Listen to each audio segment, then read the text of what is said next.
کریم سرور دو عالم صلی اللہ علیہ وسلم نے ہمیں آپ کو یہ سکھایا ہے کہ بھئی جس زندگی کے جس مرحلے میں ہو اللہ سے کچھ نہ کچھ مانگو. یہ جو ادعیہ مسنونہ ہے نا، صبح کو اٹھ کے یہ مانگو اور بیت الخلا جاؤ تو یہ مانگو اور وہاں سے نکلو تو یہ مانگو، مدرسے میں مسجد میں جاؤ تو یہ مانگو، راستے میں یہ مانگتے چلے جاؤ، یہ دعا کا ذوق پیدا کرنا مقصود ہے. اور جب یہ پیدا ہو جاتا ہے تو پھر آدمی کا دل وہ ہر وقت کچھ نہ کچھ مانگ رہا ہوتا ہے اللہ تعالیٰ سے. جب یہ دل لگ جاتا ہے اللہ تعالیٰ کی طرف تو چاہے زبان سے کچھ بھی کہہ رہا ہو بندہ، کسی بھی مشغلے میں مشغول ہو، لیکن دل اس کا متوجہ ہوگا اللہ تبارک و تعالیٰ سے مانگنے کی طرف.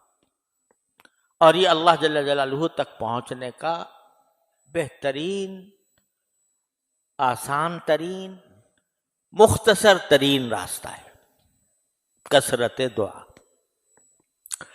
تو اس لیے قرآن کریم نے دعائیں سکھائی ہے، یا نبی کریم سرور عالم صلی اللہ علیہ وسلم نے جو مانگی ہیں یا ان کی تعلیم دی ہے، ان کو پڑھنا یہ اس لیے ہے تاکہ کچھ اس کا ذوق پیدا ہو، دعا کرنے کا ذوق پیدا ہو. اب جس کو ذوق ہو جاتا ہے تو وہ ہر لمحے اپنے ہر کام میں اللہ تعالیٰ سے رجوع کرتا ہے. حضرت حکیم الامت مولانا تھانوی قدس اللہ تعالیٰ سرہ کہ یہ بات میں نے حضرت اپنے شیخ سے نہ جانے کتنی بار سنی کہ جب کوئی اللہ کا بندہ مجھ سے یہ کہتا ہے کہ مجھے آپ سے ایک بات پوچھنی ہے، فرمایا کبھی تخلف نہیں ہوتا کہ ایک لمحے کے لیے دل ہی دل میں اللہ تعالیٰ سے مانگتا ہوں، یا اللہ پتہ نہیں یہ کیا سوال کر لے گا، تو اللہ مجھے اس کا صحیح جواب دل میں ڈال دیجیے. تو اپنی ہر قدم پر انسان جو ہے وہ حاجت کا بلندہ ہے، حاجتوں کا ہر دم اس کو کوئی نہ کوئی حاجت درپیش ہے.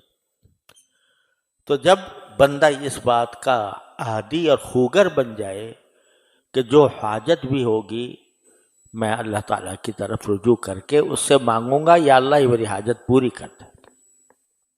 کوئی کشمکش ہوگی یہ کروں یا یہ کروں، تو اللہ جل جلالہ کی طرف متوجہ ہو کر کہے گا یا اللہ اس میں جو بات صحیح ہو وہ دل میں ڈال دیجیے.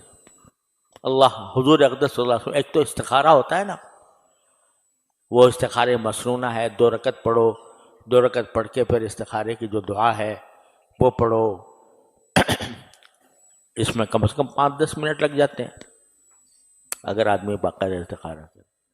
قربان جائیے نبی کریم سرور دو عالم صلی اللہ علیہ وسلم کے، انہوں نے ہمیں آپ نے ایسا طریقہ بتا دیا کہ جب کبھی کشمکش ہو کسی معاملے میں، چلو یہی کہہ دو اللہم اغفر لی واختر لی، اللہم اغفر لی واختر لی. بس لمبے چوڑے استخارے کی بھی اگر موقع نہیں ہے، وقت نہیں ہے، تو اتنا کہہ دو اللہم اغفر لی واختر لی، یا اللہ آپ میرے لیے پسند کر دیجئے ان 2 راستوں میں سے جو میرے سامنے ہیں، جو راستہ میرے حق میں بہتر ہو وہ آپ خود پسند کر دیجئے اور اسی کو مقدر بھی کر دیجئے کہ میں کروں تو وہی کروں. کر کے دیکھو یہ کام. روزانہ انسان کو کوئی نہ کوئی کشمکش پیش آتی ہے، کوئی نہ کوئی کشمکش پیدا آتی ہے. ابھی میں تقاضا ہو رہا ہے کہ کھانا کھاؤں پہلے یا سبق پڑھوں، سمجھے، یا مطالعہ کروں.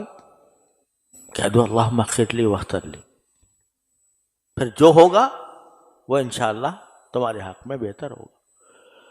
تو جب عادی بن جاتا ہے بنجا دعا کرنے کا، تو اس ہر لمحے اس کا تعلق اللہ جل جلالہ سے قائم رہتا ہے۔